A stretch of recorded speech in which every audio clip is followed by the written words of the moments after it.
2,000 years ago, the most powerful man on earth woke up every morning and wrote in a small private journal. Not orders for his armies, not speeches for his people, not laws for his empire, just quiet, honest thoughts to himself. His name was Marcus Aurelius, Emperor of Rome, commander of the greatest military force in human history, ruler of over 5 million square miles of land. And yet, if you had read his journal, you would have found not a man drunk on power, but a man quietly wrestling with one question every single day. What is actually within my control? Marcus was not born great. He was made great slowly, carefully, through years of deliberate practice. As a young man, he studied under the Stoic philosophers, men who believed that the greatest power a human being could possess was not wealth or armies or fame.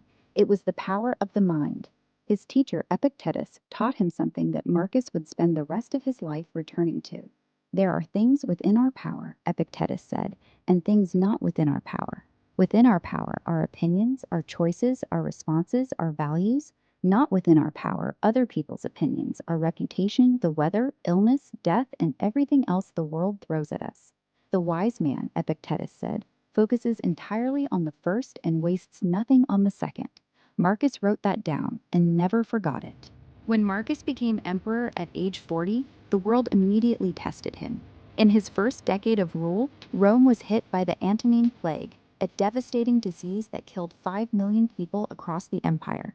At the same time, Germanic tribes attacked the northern borders with a ferocity Rome had not seen in generations. Political enemies whispered against him in the Senate.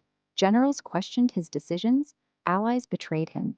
And Marcus, who had spent his life wanting only to read and write and think, was forced to command armies, manage disaster, and hold together the greatest civilization on earth.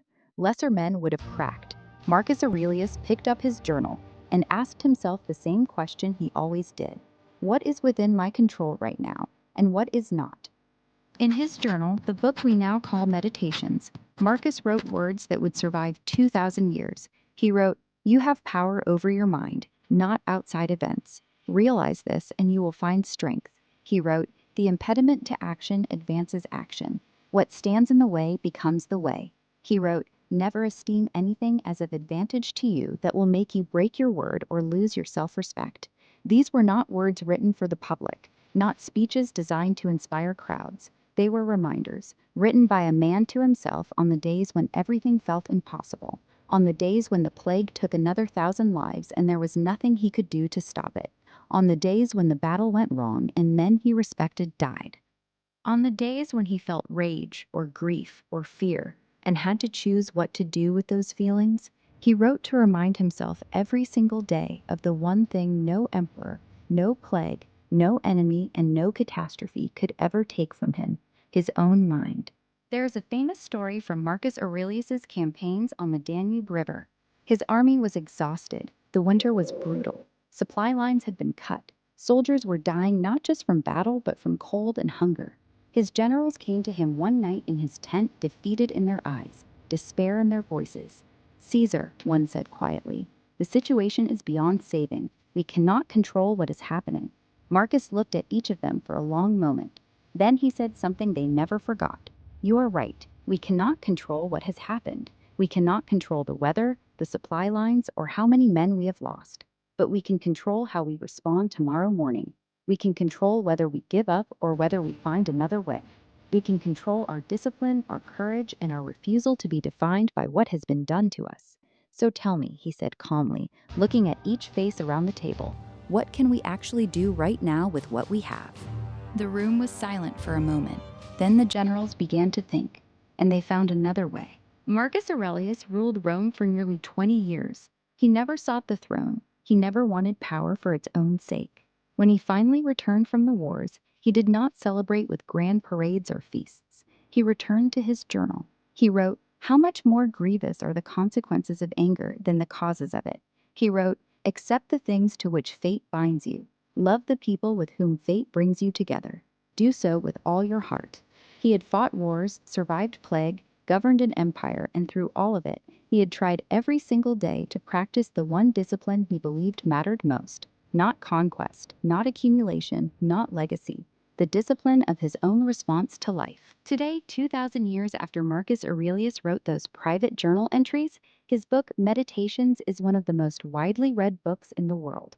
Not because he was an emperor, not because he commanded armies, but because he was honest about what it felt like to be human, to face things you cannot control, to feel fear and anger and grief and still choose how to respond.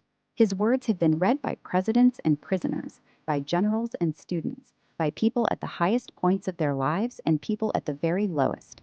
Because the question he asked himself every morning is the same question every human being faces every single day. What is within my control? Not the opinion of others.